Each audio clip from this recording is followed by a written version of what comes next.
Muy buenas y bendecidas mañanas, señores. ¿Cómo están? Bienvenidos. Les ofrecemos una disculpa nuevamente. Hoy vamos a grabar el video muy temprano porque en estos días, lo que es viernes, sábado y domingo, estamos invitados en una feria que se hace aquí en Ciudad de Nezahualcóyotl en cuestión de la empresita que el señor nos puso a administrar. Y pues nos invitaron y terminamos muy noche. Ya ven, anoche, el día de ayer, grabamos un video realmente muy corto por motivos de tiempo, pero hoy decidimos levantarnos bien temprano con sueño, pero ya estamos aquí. Vamos a comenzar con la lectura. Ayer leímos los capítulos 38 y 39 del libro de Éxodo. Prácticamente ya acabamos Éxodo. ¿Qué vimos en esos capítulos? Ok, en el capítulo 38 del libro de Éxodo nos vuelven a dar ¿cómo se llama? Una descripción de algunos utensilios del tabernáculo, de algún mobiliario, lo que fue el altar del holocausto, la fuente, el atrio, las columnas y las cortinas, ¿no? Eso fue a grandes rasgos lo que vimos en el capítulo 38. Y en el capítulo 39, de nueva cuenta, nos dan una descripción de las vestiduras que tenían que usar los sacerdotes, en este caso Aarón y sus hijos, que las vestiduras, recuerden que eran dos, una para honra, que era para el sumo sacerdote, y otras que eran para el uso diario, que eran de lino fino. Uh-huh. Vimos ahí que cuando se acabó toda la obra del tabernáculo, antes de que lo levantaran, recuerden que el tabernáculo era como una tienda gigantesca de campaña, ¿no? Pero gigantesca. Y antes de que se montara por primera vez, le trajeron todos los materiales a Moisés para que los inspeccionara. Y Moisés prácticamente con lupa inspeccionó cada uno de los materiales del tabernáculo, así como del mobiliario, y vio, dice la palabra del Señor, que vio que todo había sido hecho exactamente como Dios lo había mandado, en todas sus especificaciones, por lo cual Moisés volteó al pueblo y lo bendijo. Bueno, a grandes rasgos eso es lo que vimos en los dos capítulos leídos de ayer. Vamos a comenzar con la lectura del capítulo 40 del libro de Éxodo. El último capítulo, mañana estaríamos iniciando con Levítico. Y escrito está: Moisés erige el tabernáculo. Luego el Señor habló a Moisés diciendo: En el primer día del mes primero harás levantar el tabernáculo de reunión, y pondrás en él el arca del testimonio, y la cubrirás con el velo. Meterás la mesa y la pondrás en orden. Meterás también el candelero y encenderás sus lámparas. Y pondrás el altar de oro para el incienso delante del arca del testimonio. Y pondrás la cortina delante a la entrada del tabernáculo. Después pondrás el altar del holocausto delante de la entrada del tabernáculo de reunión. Luego pondrás la fuente entre el tabernáculo de reunión y el altar, y pondrás agua en ella. Finalmente pondrás el atrio alrededor y la cortina a la entrada del atrio. Y tomarás el aceite de la unción y ungirás el tabernáculo y todo lo que está en él. Y lo santificarás con todos sus utensilios y será santo. Ungirás también el altar del holocausto y todos sus utensilios, y santificarás el altar y será un altar santísimo. Asimismo, ungirás la fuente y su base y la santificarás, y llevarás a Aarón y a sus hijos a la puerta del tabernáculo de reunión, y los lavarás con agua, y harás vestir a Aarón las vestiduras sagradas, y lo ungirás, y lo consagrarás para que sea mi sacerdote. Después harás que se acerquen sus hijos, y les vestirás las túnicas, y los ungirás como ungiste a su padre, y serán mis sacerdotes, y su unción les servirá por sacerdocio perpetuo por sus generaciones. Y Moisés hizo conforme a todo lo que el Señor le mandó, así lo hizo. Así, en el día primero del primer mes, en el segundo año, el tabernáculo fue erigido. Moisés hizo levantar el tabernáculo, y asentó sus basas, y colocó sus tablas, y puso sus barras, e hizo alzar sus columnas. Levantó la tienda sobre el tabernáculo y puso sobre la cubierta encima del mismo, como el Señor había mandado a Moisés, y tomó el testimonio y lo puso dentro del arca, y colocó las varas en el arca, y encima el propiciatorio sobre el arca. Luego metió el arca en el tabernáculo y puso el velo extendido, y ocultó el arca del testimonio, como el Señor había mandado a Moisés. Puso la mesa en el tabernáculo de reunión, al lado norte de la cortina, fuera del velo, y sobre ella puso por orden los panes delante del Señor, como el Señor había mandado a Moisés. Puso el candelero en el tabernáculo de reunión enfrente de la mesa, al lado sur de la cortina, y encendió las lámparas delante del Señor, como el Señor había mandado a Moisés. Puso también el altar de oro en el tabernáculo de reunión, delante del velo, y quemó sobre él incienso aromático como el Señor había mandado a Moisés. Puso asimismo la cortina a la entrada del tabernáculo y colocó el altar del holocausto a la entrada del tabernáculo de reunión, y sacrificó sobre él holocausto y ofrenda, como el Señor había mandado a Moisés, y puso la fuente entre el tabernáculo de reunión y el altar, y puso en ella agua para lavar, y Moisés y Aarón y sus hijos lavaban en ella sus manos y sus pies, cuando entraban en el tabernáculo de reunión y cuando se acercaban al altar, se lavaban como el Señor había mandado a Moisés. Finalmente erigió el atrio alrededor del tabernáculo y del altar y puso la cortina a la entrada del atrio. Así acabó Moisés la obra. La nube sobre el tabernáculo. Entonces una nube cubrió el tabernáculo de reunión, y la gloria del Señor llenó el tabernáculo, y no podía Moisés entrar en el tabernáculo de reunión, porque la nube estaba sobre él, y la gloria del Señor lo llenaba. Y cuando la nube se alzaba del tabernáculo, los hijos de Israel se movían en todas sus jornadas, pero si la nube no se alzaba, no se movían hasta el día en que ella se alzaba, porque la nube del Señor estaba de día sobre el tabernáculo, y el fuego estaba de noche sobre él, a vista de toda la casa de Israel, en todas sus jornadas. Y gloria a Dios, con esto terminamos la lectura del libro de Éxodo. Ya terminamos el libro de Éxodo. Mañana, si Dios lo permite, estaremos iniciando con la lectura del libro de Levítico.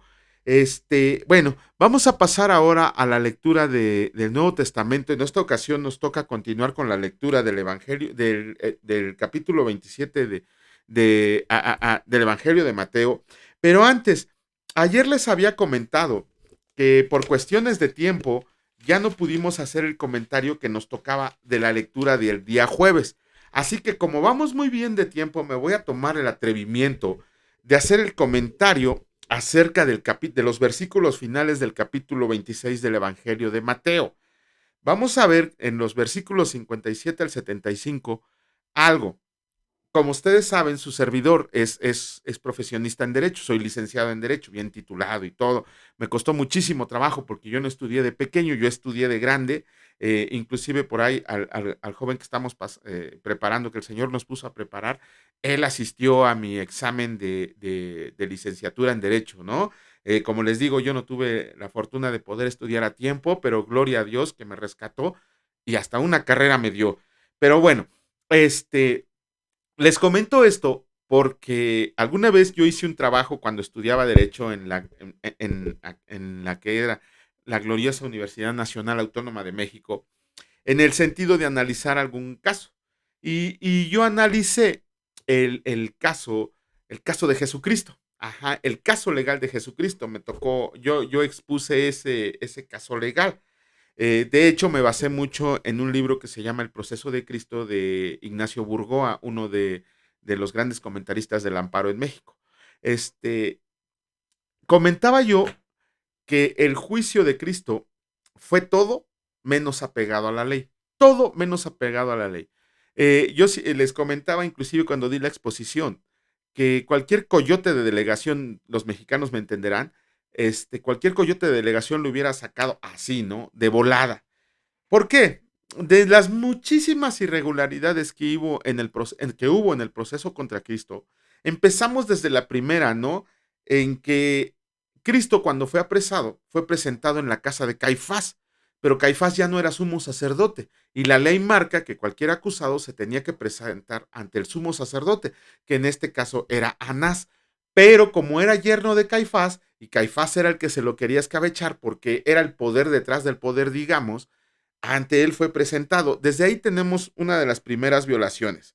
Después también buscaban y buscaban y buscaban gente que pudiera injuriar a Jesucristo y no encontraban a nadie, no encontraban a nadie que levantaran falso testimonio. Por lo tanto, contrataron a dos personas yendo contra todo lo que marcaba la ley. Y ellos eran expertos en la ley y la palabra dice en uno de los 10 mandamientos: no levantarás falso testimonio contra tu prójimo. Y ellos contrataron a unas personas para levantar falso testimonio en caso del Señor Jesucristo.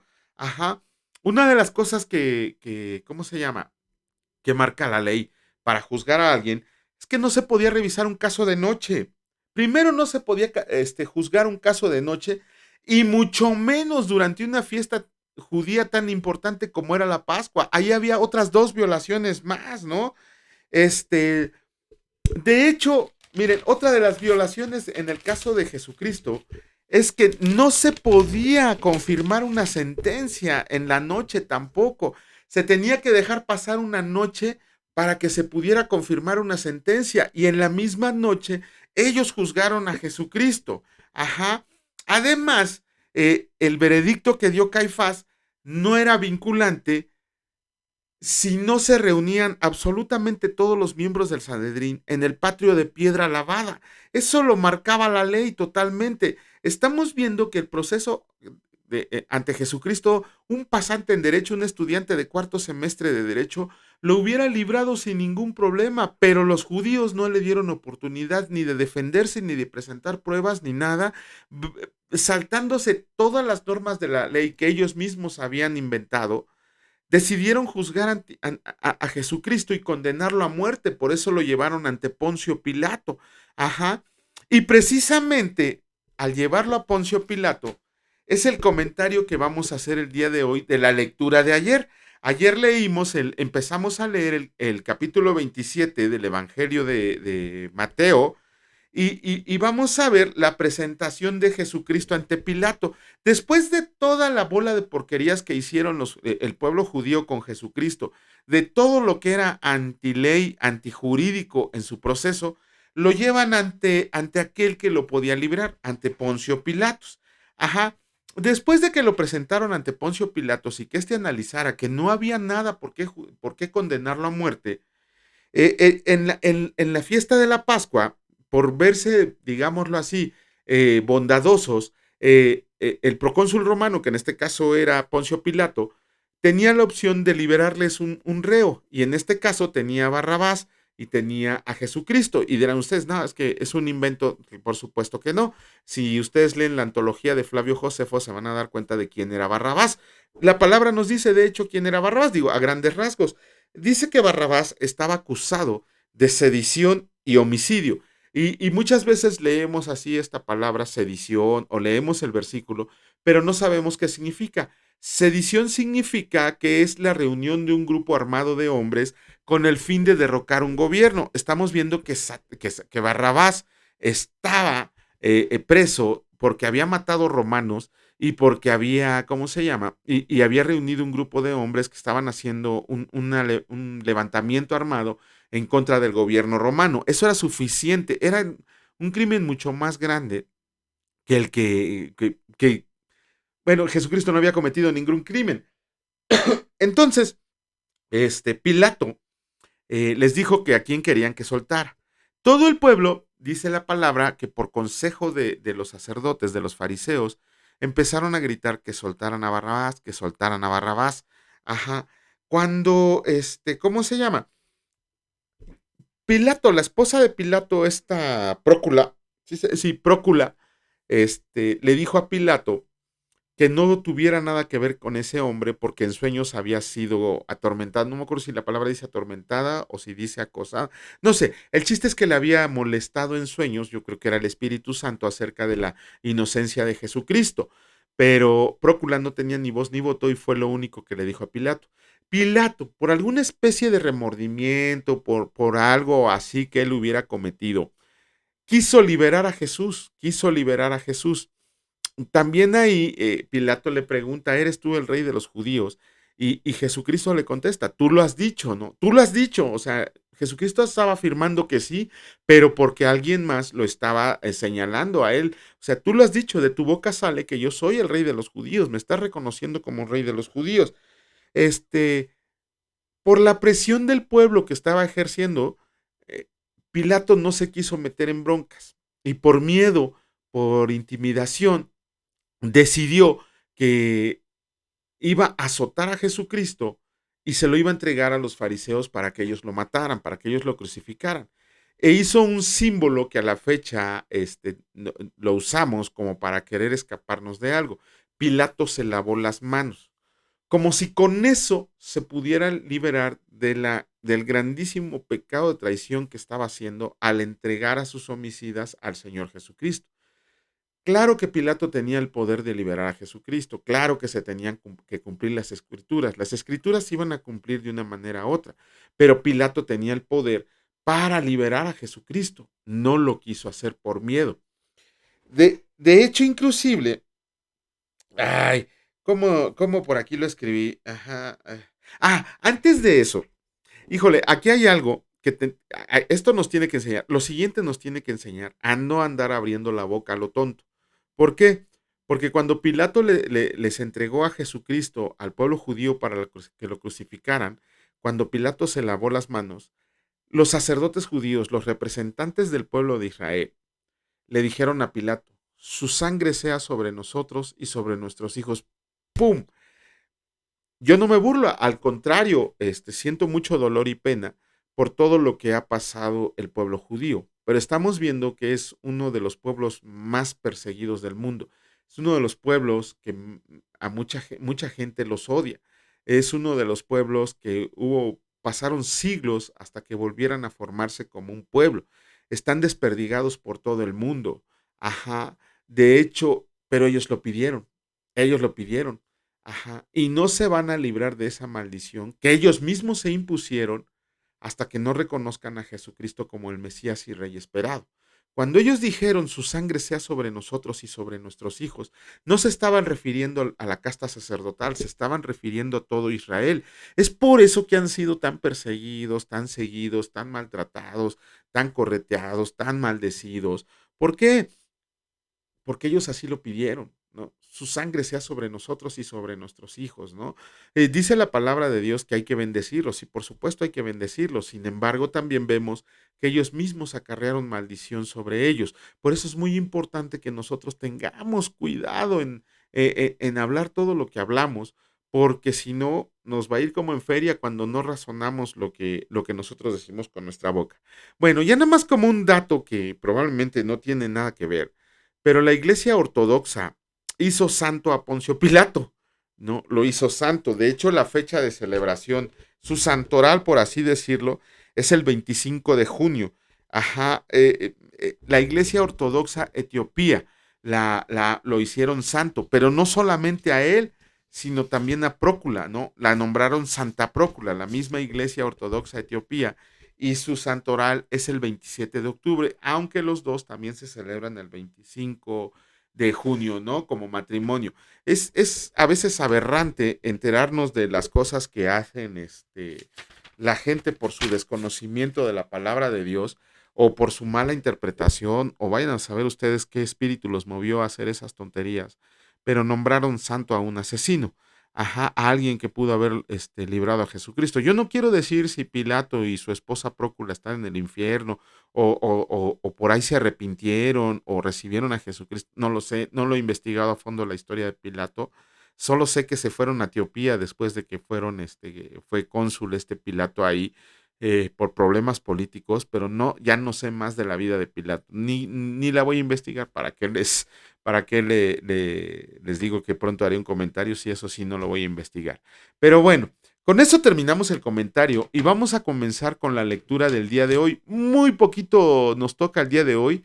En esta ocasión nos toca el capítulo 27 del Evangelio de Mateo, nada más los versículos 32 al 44. Y escrito está: Crucifixión y muerte de Jesús. Cuando salían, hallaron a un hombre de Cirene que se llamaba Simón. A este obligaron a que llevara la cruz. Y cuando llegaron a un lugar llamado Gólgota, que significa lugar de la calavera, le dieron a beber vinagre mezclado con hiel, pero después de haberlo probado no quiso beberlo. Cuando le hubieron crucificado, repartieron entre sí sus vestidos, echando suertes, para que se cumpliera lo dicho por el profeta. Partieron entre sí mis vestidos y sobre mi ropa echaron suertes. Y sentados le guardaban ahí, y pusieron sobre su cabeza su causa escrita: Este es Jesús, el Rey de los judíos. Entonces crucificaron con él a dos ladrones, uno a la derecha y otro a la izquierda. Y los que pasaban le injuriaban meneando la cabeza y diciendo: Tú que derribas el templo y en 3 días lo reedificas, sálvate a ti mismo. Si eres hijo de Dios, desciende de la cruz. De esta manera también los principales sacerdotes, escarneciéndole con los escribas y los fariseos y los ancianos, decían: A otros salvó y a sí mismo no se puede salvar.